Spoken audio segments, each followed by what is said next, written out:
one of the principles of teamwork, that is the weakest link. Now, there are people or group members who seem not to be on the same page with the rest of the team members.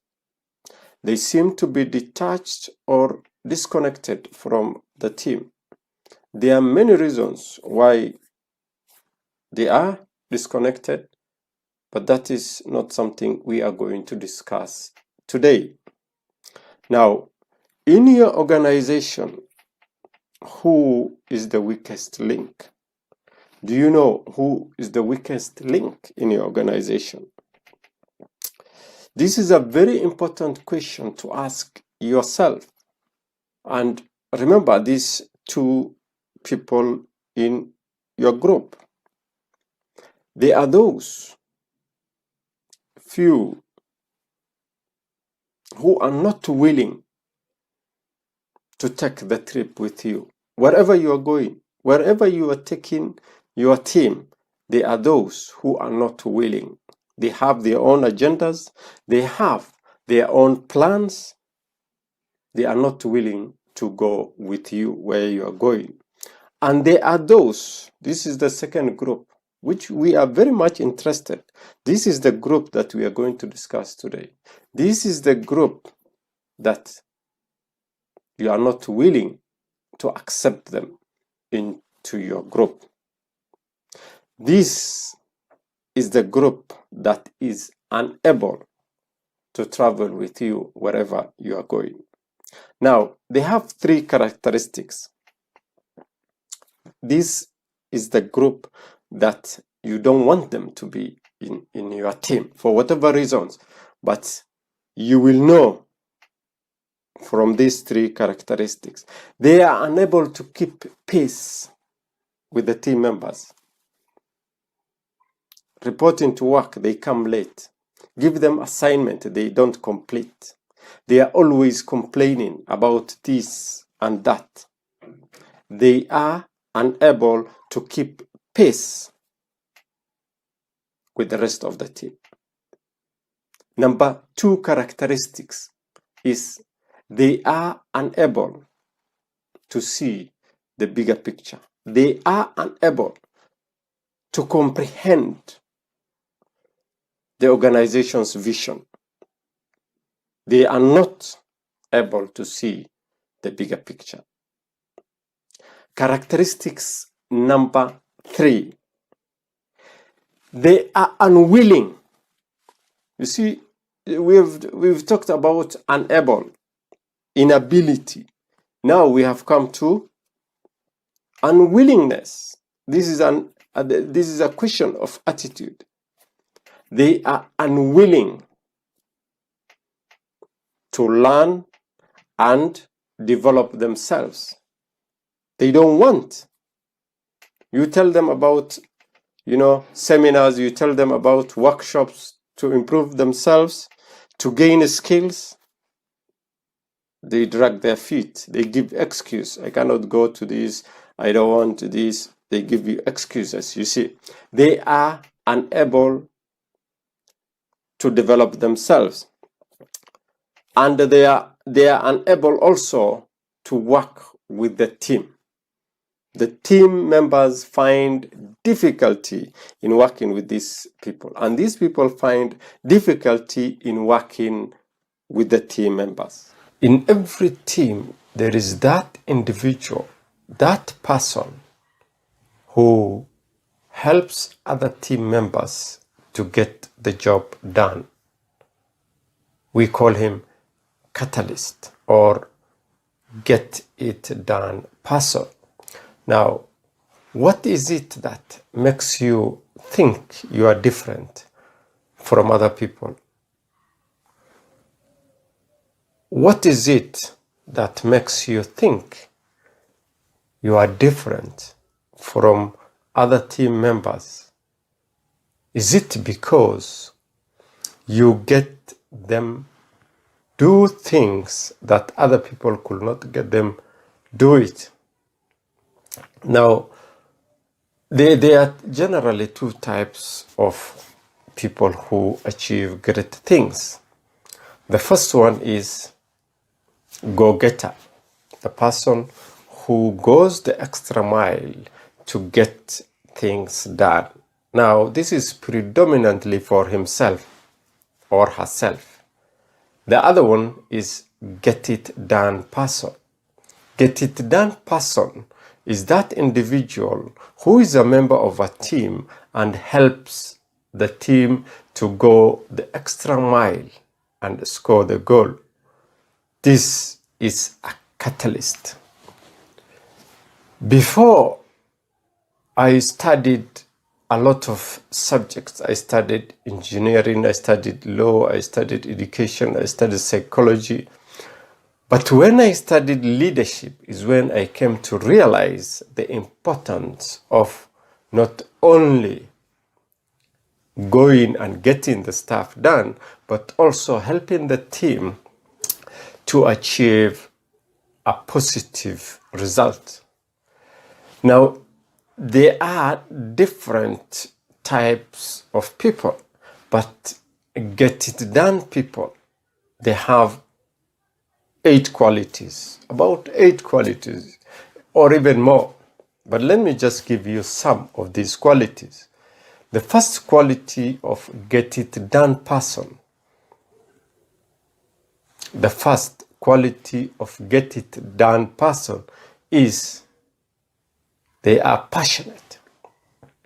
Passion is the inside fire that burns and propels the individual to be consistent on the vision. Get it done person is passionate, is intuitive, is communicative, creative, talented, influential, generous, and must have faith. If you would like us to notify you every time we upload a new video, please hit subscribe and turn on notifications. As a leader, you need to have clear vision and the right perspective. Why are you doing what you are doing right now? This is a question you need to ask yourself. Why are you doing, or why are you doing this job you are doing right now? And if you had all the resources that you need, what movement will you want to create? And what will you do with the time you have? Everyone wants to leave behind a memorable legacy when they retire. For most people, the question is how to move from thinking to actually doing it, the activity part of it. This story clearly illustrates different perspectives on dreams and visions. I love this story. Listen very carefully. Now, an American investment banker was at the pier of a small coastal Mexican village when a small boat just with one fisherman docked. Now, inside the boat was large tuna fish that the fisherman caught inside the sea. Now, the American complimented the Mexican fisherman on the quality of the fish and asked how long it took him to get the fish. The Mexican replied, just a little while. The American then asked, why didn't you stay out in the seas a bit longer so that you could catch more fish? The Mexican replied that that is all he needed for the day. Then the American asked, what do you do with your time? He said, in the morning I go fishing. When I do that part of my work, I come home, I play around with my children. In the afternoon, I have siesta. In the evening, I go out to the village and play guitar with my friends. As you can see, I have a full day and a very busy day, in fact. Now, the Mexican said, I'm an investment banker and I would really like to help you out on this. Now listen, you need to stay out longer. In the seas, you get more fish, you sell the remaining amount that remains out of your family's needs. You save enough money, you buy a bigger boat. After that, you buy another boat. In the process, you will have fleets of boats that you will catch a lot of fish. After that, you will sell directly to the processors. After that, you will have your own processing factory. In the process, you will need to move out of this small village to Mexico City, to LA, and then to probably New York. After a while, you can sell shares of your company. You make millions of dollars. Then the Mexican fisherman asked, then what? Then he said, you retire, you move to a small village somewhere like here, and then you play around with your grandchildren. You go out and play guitar with your friends, sip tea in the evening. Then the Mexican fisherman laughed. He said, you see, this is what I am doing right now. Why should I take a long time and come back again several years, like 10, 15 years, then come back again and do exactly what I am doing right now? So you see, the perspective of the American banker is quite different from the perspective of the Mexican village fisherman. These are two different perspectives, and the question is, which perspective do you belong to? Always keep in mind to focus on your vision and not to lose perspective. You need to understand and believe in your vision. The fisherman has a different vision from the American investment banker. You need to sell your vision to your team. Always remember that. Number one challenge for leaders is always to keep the vision in front of the team. Number one you need to understand is the information that you need to unveil to your team and what activities you want them to do from day to day. What I mean is, what do you want them to know and what do you want them to do? Remember, great leaders take the vision from me to us. Now, we upload a lot of free information here. If you would like us to notify you, please hit subscribe and turn on notification. Adding value simply means you are intentional about serving people. You use your position, your authority, your influence to make a positive difference. Now, many people ask, how do you add value? What does it entail to add value? Now, there are three stages in adding value. Stage number one starts with you, either as a team member or a team leader.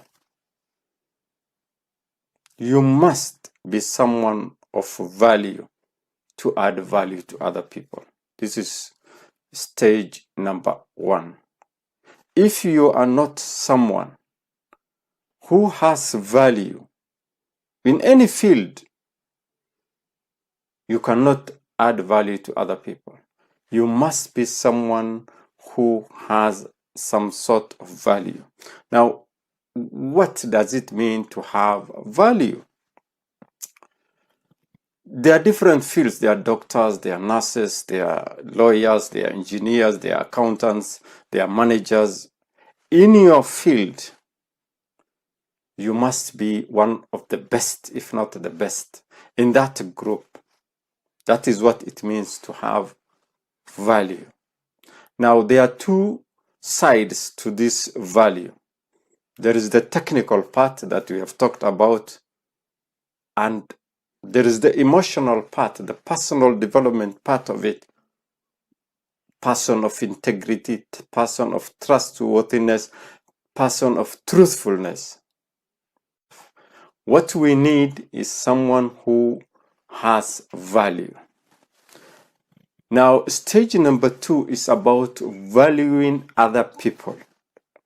You need to value other people so that you can add value to them. This part is concerned with mentoring, training, coaching. If you don't have any confidence in your teammates, you cannot train them. You'll just be like, oh, this one, you can't do anything much with them. This is the problem. So stage number 2 is to have confidence in people, value people, trust people, your teammates. That is what stage number 2 is about. Stage number 3 is about valuing those you value what they value. If you value people, you have to also value what they value. That is where referrals come in. If you are expert in a certain field, that field you have excelled in, I can refer people to you. So and so is good in that field because I value what you do. I value what you value. Let me give you an example here. You are a team member. The team leader has called for a meeting. You have not been given the agenda of the meeting. You have not been given the duration of the meeting, the time frame, how long the meeting is going to take. You have not prepared. In essence, that's what I'm saying. You have not been given time to prepare for the meeting. Compare this situation to another situation where you have been given the agenda 1 week's time. You have been told the meeting is going to take 3 hours. You prepare yourself, you do your research, and then you come to the meeting. In those two scenarios, which one will you add value to the meeting? It's obvious. The one you have prepared, you have done your research, you come into that meeting, you deliver. All the team members will have at least something. Not just the normal part of it, say this, say that, and then just sum it up. No. A breakthrough will come through that meeting because of the work you have put in. So, the question I have for you is, are you a person of value? Have you added value to your team members?